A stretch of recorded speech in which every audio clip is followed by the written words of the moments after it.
Alara clutched the crumpled letter in her trembling hand, the royal seal broken and hanging by a thread. Rain pattered against the cottage window, matching the tears that threatened to spill from her eyes. Her sister Mira's betrayal was laid bare. In elegant script, a letter to the Alpha King claiming Alara had perished in a hunting accident, while simultaneously arranging her own mating ceremony to take Alara's place. "How could she?" Alara whispered, her omega sense souring with distress. The betrothal had been arranged since childhood. Alara, the omega daughter of the Northern Pax Beta, promised to King Thorn to unite their territories. A political arrangement that had evolved into something more through years of letters and brief, charged meetings. The cottage door burst open. Myra stood framed in the doorway, her alpha presence filling the small space. Her beauty was undeniable, the same silver blonde hair as Alara's, though her eyes lacked the unusual violet hue that marked Alara as rare among omegas. "You weren't supposed to see that," Myra said, her voice eerily calm as she noticed the letter. Everyone, I was dead," Alara's voice cracked. "Our parents, the pack, they believe you were taken by rogues while traveling. A tragedy." Myra stepped inside, closing the door behind her. "Father is devastated, of course, but he'll recover when I secure our family's position with the Alpha King. Thorn will know I'm alive the moment he sent you." Mira's smile turned cruel. "That's been handled. The royal apothecary provided a scent-masking elixir. I'll smell just enough like you to pass. The king has only met you briefly. He won't know the difference once we're mated." Alara felt her world crumbling. "Why? You never wanted this alliance." "I never wanted to be second," Mira hissed, her composure slipping. "Always the alpha daughter. It wasn't quite enough. You, the precious Omega, coddled and promised to a king while I was overlooked." "That's not true enough." Mira's eyes flashed dangerously. "You have two choices. Stay here in this remote cottage and live, or try to expose me and die before you reach the capital." The threat hung heavy between them. Alara had always known her sister's jealousy ran deep, but this calculated betrayal shocked her to her core. "The ceremony is in 3 days," Mira continued. "By then, it will be too late. The northern and eastern territories will be united. Father will have his precious alliance, and I'll have the crown."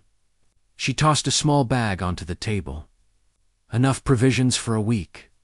By then, my guards will return to escort you somewhere more permanent." After Mira left, Alara collapsed to the floor, her mind racing. The cottage, meant as a peaceful retreat for her heat cycles, had become her prison. Through the window, she could see the distant shimmer of moonfall, cascades, the massive waterfall that marked the border between territories. The falls, the border, freedom. Alara packed quickly, taking only essentials: a knife, a change of clothes, the provisions Mira had mockingly left. As darkness fell, she slipped out the back door, her heart pounding. The forest was dangerous at night, but staying meant certain exile or death once Myra secured her position. The rain had stopped, leaving the forest floor slick and treacherous. Alara moved carefully, using her omega senses to detect any predators. Her wolf strained beneath her skin, desperate to shift and run, but she resisted. A shifted wolf would be too easily tracked. By midnight, she reached the river that fed the falls. The roar of water grew louder as she followed its course. Her plan was desperate: cross at the falls, reach the eastern territory, somehow get word to Thorin before the ceremony. She had 3 days. As dawn broke, Alara stood at the edge of Moonfall Cascades. The sight stole her breath. Hundreds of feet of thundering water plunging into a misty abyss. The narrow stone bridge that crossed above the falls was ancient and crumbling, rarely used. Since the wars, a twig snapped behind her. Alara whirled, her heart stopping as she saw 3 of her sister's personal guards emerging from the trees. "The Lady Mira thought you might try something foolish," the lead guard called. "Step away from the falls, Omega." Alara backed toward the bridge. She lied to everyone. "She's trying to take my place. Not our concern. Our orders are to bring you back." Alara glanced at the treacherous bridge, then back at the approaching guards. The choice was clear: freedom or captivity, truth or her sister's lies. She turned and ran onto the ancient stone, feeling it shift beneath her feet. Behind her, the guards shouted, one daring to follow. The mist from the falls made the stone slick, and Alara's foot slipped. She caught, heart pounding, and pressed forward. Halfway across, the stones beneath her feet gave way. Alara screamed as she fell, the guard lunging too late to catch her. The last thing she saw before plunging into the thundering water was the guard's shocked face, and beyond him, the silhouette of a massive black wolf emerging from the forest. Then the falls took her, the water swallowing her scream as darkness claimed her. The water pummeled Alara's body like 1,000 fists, stealing her breath and sense. Off direction, she tumbled through the roaring cascade, powerless against its fury. Pain exploded through her shoulder as she struck a jutting rock, then another impact against her ribs. The rational part of her mind knew no Wolf Alpha, Beta, or Omega could survive such a fall. Yet somehow, the churning pool at the base of the falls finally released her, spitting her onto a rocky shore like unwanted debris. Alara lay, gasping, every breath agony as water streamed from her lungs. Her body was a symphony of pain, but she was alive. "Impossible," she whispered, her voice barely audible over the fall's constant roar. Night had fallen by the time Alara could move without screaming. Her left arm hung useless, dislocated or broken, she couldn't tell. Ribs protested with each breath, but her legs, miraculously, seemed functional. She staggered to her feet, orienting herself. The falls thundered behind her, a curtain of silver in the moonlight. Before her stretched unfamiliar forest. She had crossed into eastern territory. But far from any settlement or road, the mist from the falls created an ethereal landscape, trees appearing and disappearing like ghosts. 2 days, she reminded herself. 2 days until Mira would stand before the Alpha King and claim to be Alara. 2 days to somehow traverse miles of wilderness. Injured and alone. To reach the capital, Alara limped forward, using the stars to guide her eastward. Each step was agony, but the alternative, letting Mira's deception stand, was unthinkable. Not just for herself, but for both packs. An alliance built on lies would crumble, potentially reigniting the conflicts that had plagued their territories for generations. By dawn, Alara had covered perhaps 3 miles. Her pace was painfully slow, and twice she'd been forced to hide from passing patrols. The eastern wolves wouldn't recognize her, might even consider her a spy.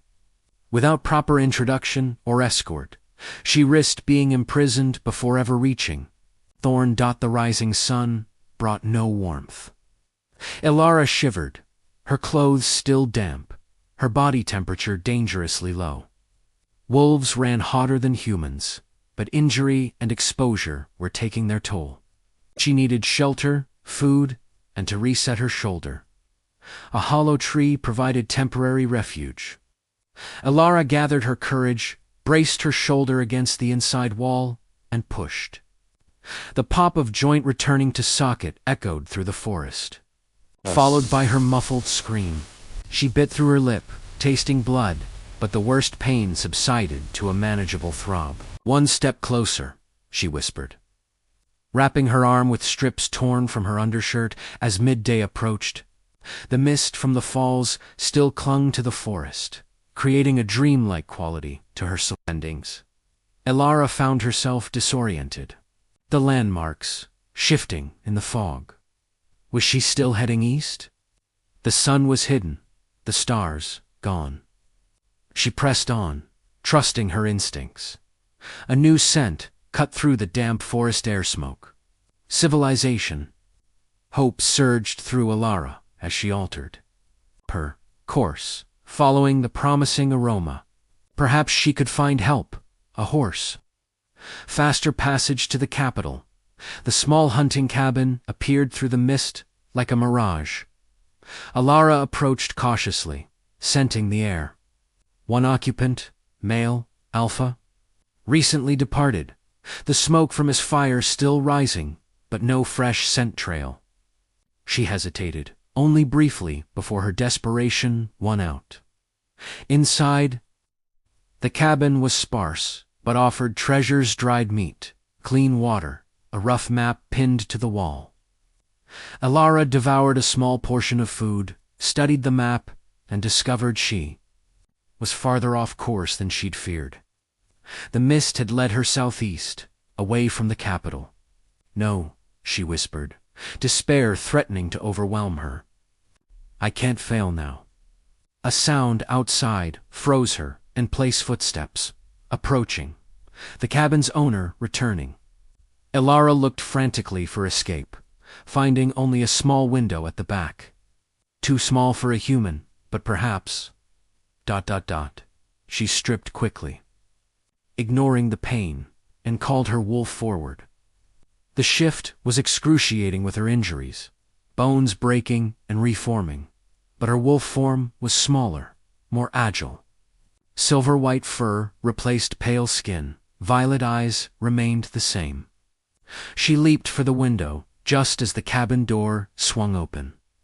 Too late. A growl stopped her mid-leap. Elara turned slowly, her wolf form trembling with exhaustion and fear. In the doorway stood not the cabin's owner, but the largest black wolf she'd ever seen. An alpha, power radiating from him in palpable waves.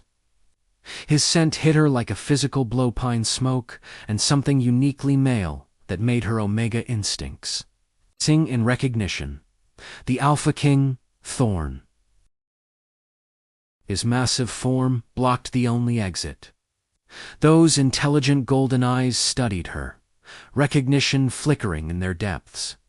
He'd centered her, knew her, despite having met only briefly in human form.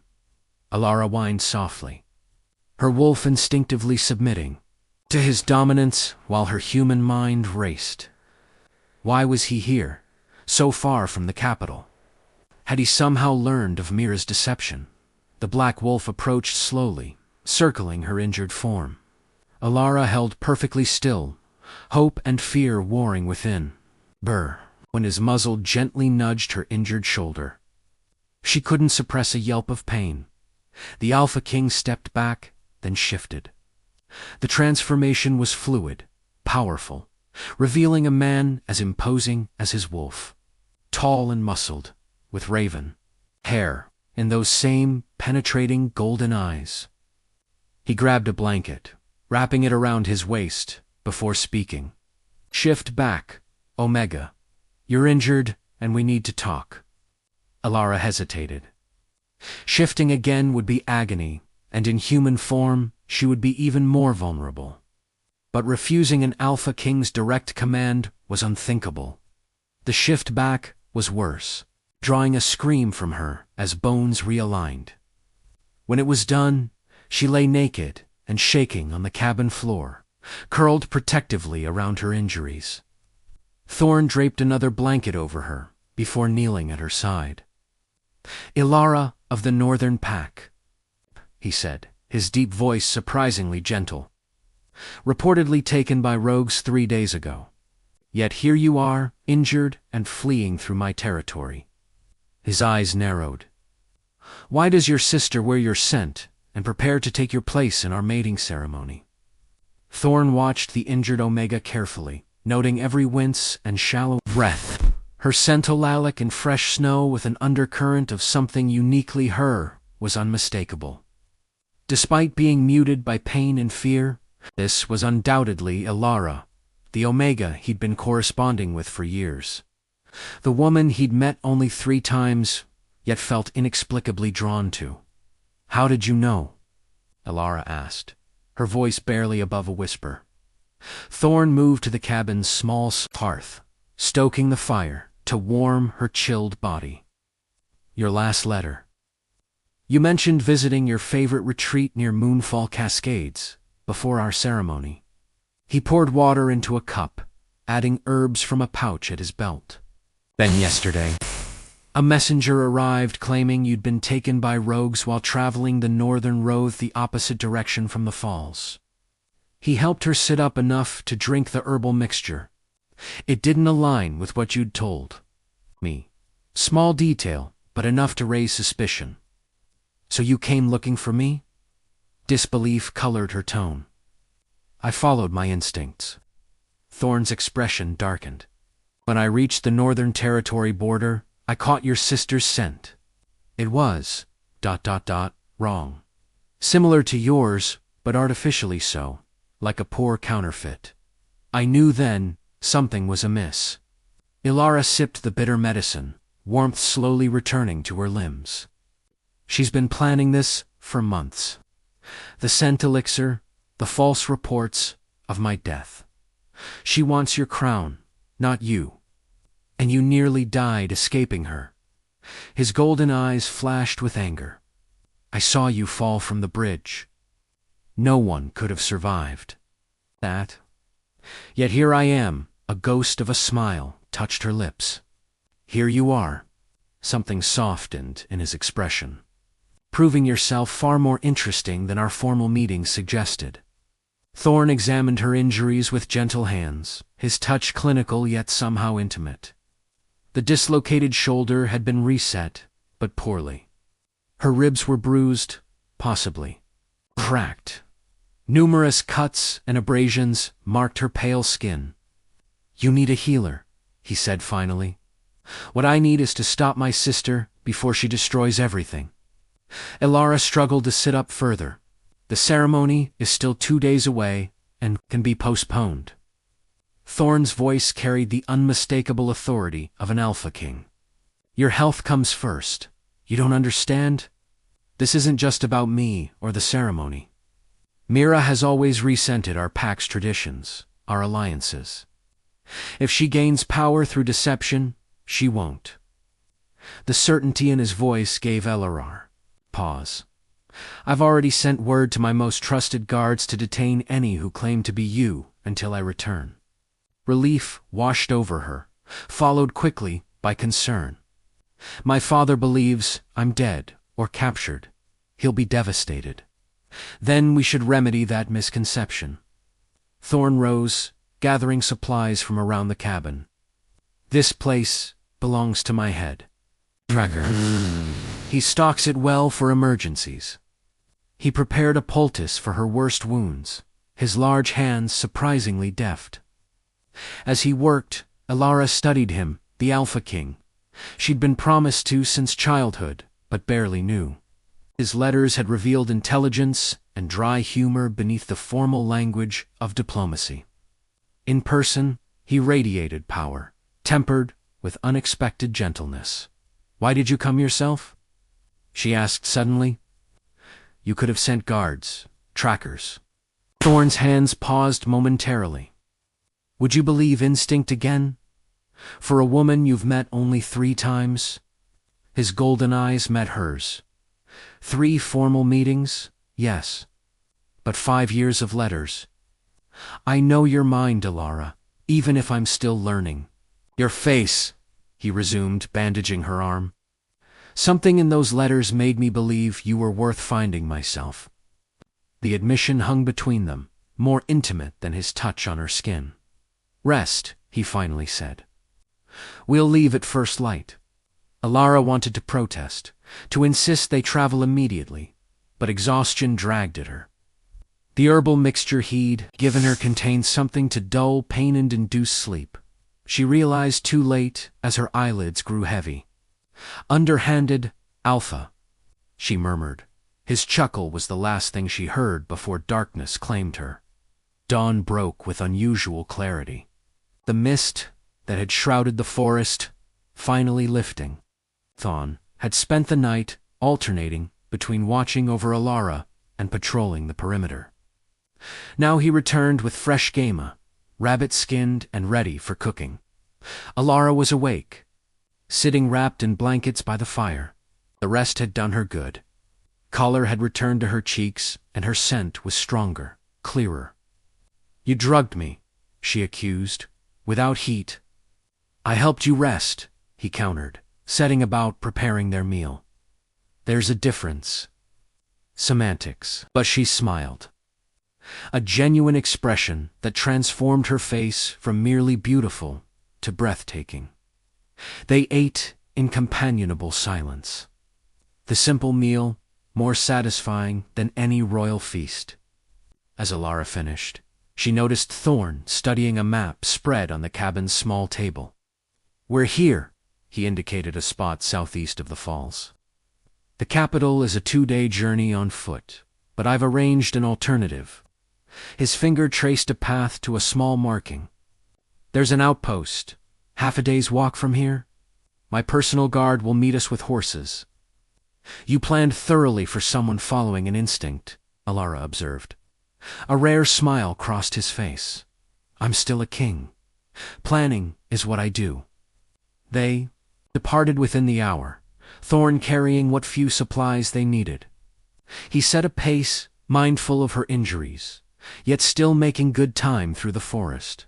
The mist had fully cleared, revealing an eastern territory, more beautiful than Alara had imagined. Ancient trees with silver-blue leaves. Meadows dotted with wildflowers, unlike any in the north. "Your lands are beautiful," she said as they paused. "By a stream. Our lands," he corrected. Soon enough, the reminder of their arranged mating hung between them. What had once been a political necessity now felt ... different. More complicated, yet somehow more right. "Why did you agree to the arrangement?" she asked suddenly. "You're the Alpha King. You could have chosen anyone." Thorn considered her question carefully. "The Northern Alliance is valuable, yes. But I had conditions." He met her gaze directly. "I insisted on corresponding with you first. I wanted to know the mind of the woman who would rule beside me. And what did you learn? That you were intelligent, thoughtful, that you cared for your people more than power." His expression grew serious. "That you might make not just a suitable queen, but a worthy partner." Alara felt heat rise to her cheeks. "You've never said such things in your letters. Some truths are better spoken face to face." He offered his hand to help her rise. "Come, we still have ground to cover." As they walked, Alara shared the full extent of Mira's betrayal, the years of resentment, the careful planning, the threats. Thorn listened intently, his expression darkening. "She'll be dealt with," he said when Alara finished. "But not harshly. She's still your sister, and her actions, while deplorable, come from pain. You're more merciful than I expected. Justice and mercy aren't opposites. Alara, the strongest rule requires both." By midday, they reached the outpost, a small fortified structure manned by 4 of Thorn's elite guards. Their surprise at seeing their king, accompanied by an injured Northern Omega, was quickly masked by professionalism. "Your Majesty," the captain bowed. "The horses are ready as requested." "And the other matter?" Thorn asked. "Handled, sire. The woman claiming to be Alara of the Northern Pack is being entertained by your advisors. They've been instructed to keep her occupied, but make no commitments." Relief washed over Alara. They had time. The captain approached with a bundle. "Clean clothes, my lady." And our healer left supplies for your injuries. Thorn nodded approval, prepared to depart in an hour. While Alara changed and redressed her wounds, Thorn conferred with his guards. Their plan was taking shape: return to the capital swiftly but quietly. Confront Myra privately before any public scandal could erupt, and ensured the Northern Beta understood the truth without humiliation. "Ready?" he asked. She nodded, determination in her violet eyes. More than ready. They mounted, Thorn insisting Alara ride with him. Despite her protests, "Your ribs are still healing," he said firmly. "I won't risk you falling." The truth, which neither acknowledged aloud, was that both found comfort in the proximity. Alara's back pressed against Thorn's chest, his arms around her as he held the reins. Their scents mingled naturally, alpha and omega. A chemical harmony that spoke of compatibility beyond politics. As they rode toward the capital, following paths known only to the royal guard, Thorn found himself speaking more openly than he had in years. He told her of the challenges facing the Eastern Territory, his hopes for the Alliance, his vision for their future. In turn, Alara shared insights about Northern customs, her own ideas for strengthening both packs. By nightfall, they had covered remarkable distance. The capital's lights were visible in the distance, a constellation of warmth against the darkening sky. They made camp in a protected grove, the guards establishing a perimeter while Thorn tended the fire. "Tomorrow," Alara said softly, "everything changes." Thorn looked at her across the flames. Some things were always meant to change. Others, ...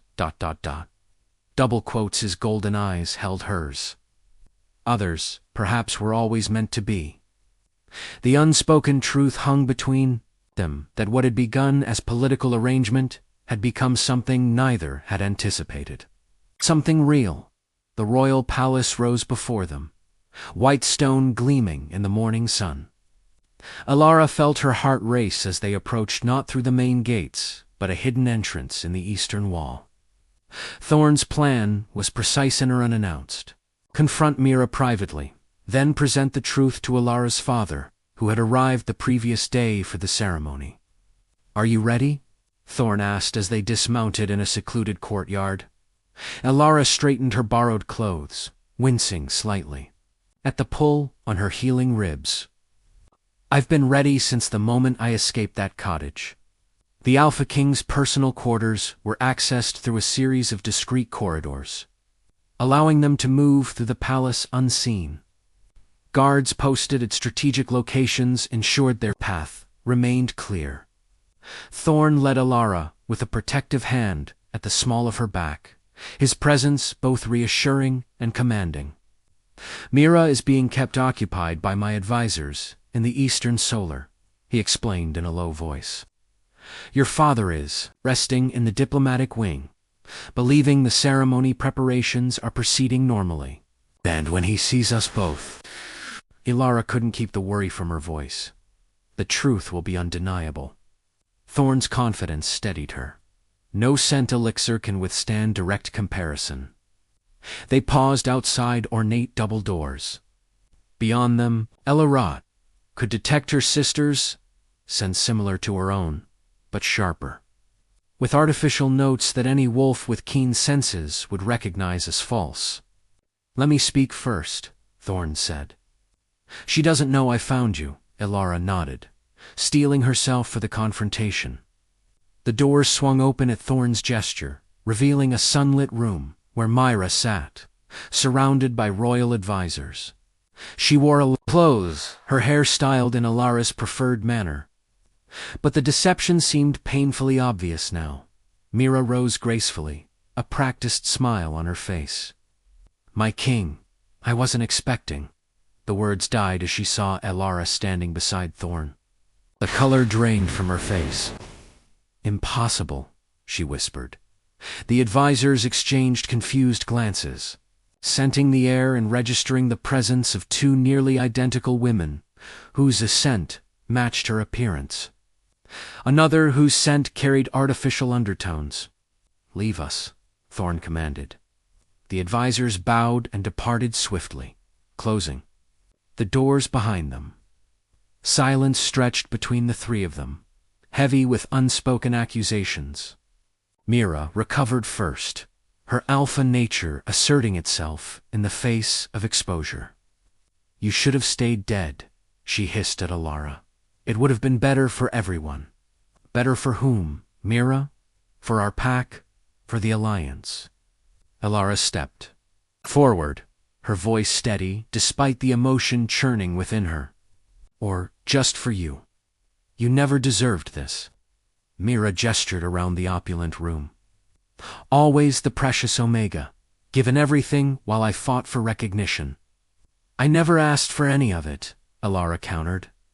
"And I would have helped you find your own path, if you'd only asked, instead of betraying me." Thorn watched the exchange with calculated patience, allowing the sisters this moment while assessing Mira's potential for further deception or violence. When she took a step toward Alara, his growl stopped her instantly. "That's enough," he said, his alpha authority filling the room. "Mira of the Northern Pack, you have committed fraud against 2 territories and attempted to usurp your sister's position through deception. These are serious offenses." Mira's defiance crumbled under his gaze. "What happens now?" she asked, her voice small. "Now we speak with your father," Thorn replied. "The full truth will be revealed, but with discretion. There will be consequences, but not public humiliation. That would damage relations between our packs." "Why would you show such mercy?" Mira's confusion was genuine. It was Alara who answered. "Because, despite everything, you're my sister. And because true strength lies in how we handle those who wrong us, not in how severely we punish them." The meeting with Beta Kalan, Alara, and Mira's father was both painful and healing. His shock at seeing Alara alive quickly gave way to joy, then anger at Mira's deception, and finally a deep sadness at the rift between his daughters. "I failed you both," he admitted. His proud shoulders slumped. "I never saw how my actions fed this rivalry." The solution, when it came, was Thorn's suggestion Mira would return north, not in disgrace, but with purpose. To serve as ambassador to the Southern Packs. A position that would give her the recognition she craved while keeping her far from the temptation to interfere further. As the day waned, Alara found herself alone with Thorn on a balcony overlooking the royal gardens. The ceremony had been postponed by a week time for her injuries to heal fully and for the truth to be carefully managed among those who needed to know. "You handled that with remarkable grace," Thorn said, his voice warm with admiration.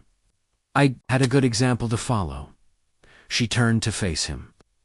"You could have exposed her publicly, used this to demand greater concessions from my father. That would have been short-sighted." His hand found hers, fingers intertwining naturally. "I'm building a future, Alara, our future. It needs a foundation stronger than momentary advantage." The simple touch of his hand sent warmth spreading through her.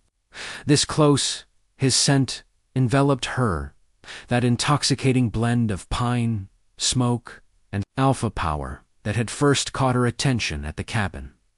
"When I fell from that bridge," she said softly, "I thought everything was lost.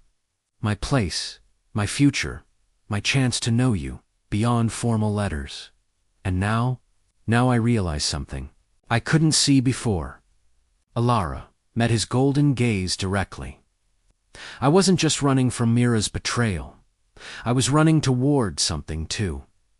"Toward what?" Thorn asked, though the intensity in his eyes suggested he already knew the answer. "Toward you. Toward the truth of what we might be, together." She took a breath, finding courage in his unwavering gaze. "The arranged mating was political, but what I feel standing here with you is not." Thorn's free hand rose to cup her cheek. "I followed you because of instinct, yes? But instinct, born of something I recognized in your letters, in our brief meetings. Something that called to me as surely as the moon calls to our wolves. The realization washed over Alara like the gentle mist of the falls knot, the violent plunge that had nearly claimed her life.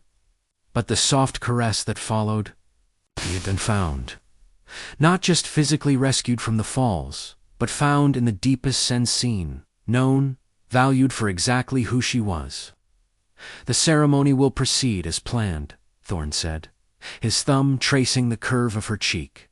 But know this, Alara of the Northern Pakai am not mating you because of politics or alliances or ancient agreements. I am choosing you because in finding you, I found something I didn't know I was searching for. As the setting sun painted the sky in shades of amber that matched his eyes, Alara leaned into his touch. The journey from betrayal to this moment had been painful, filled with lies and danger and heartbreak. But standing here, on the precipice of a future suddenly rich with possibility, she understood that sometimes one had to be lost before truly being found. "My king," she whispered, the formal address transformed into something intimate. "My queen," he answered, sealing their private truth with a kiss that promised far more than any political alliance ever could. In that moment, as twilight embraced the kingdom that would soon be theirs to rule together, Alara knew with absolute certainty that the falls hadn't nearly taken her life. They had instead carried her precisely where she was always meant to be.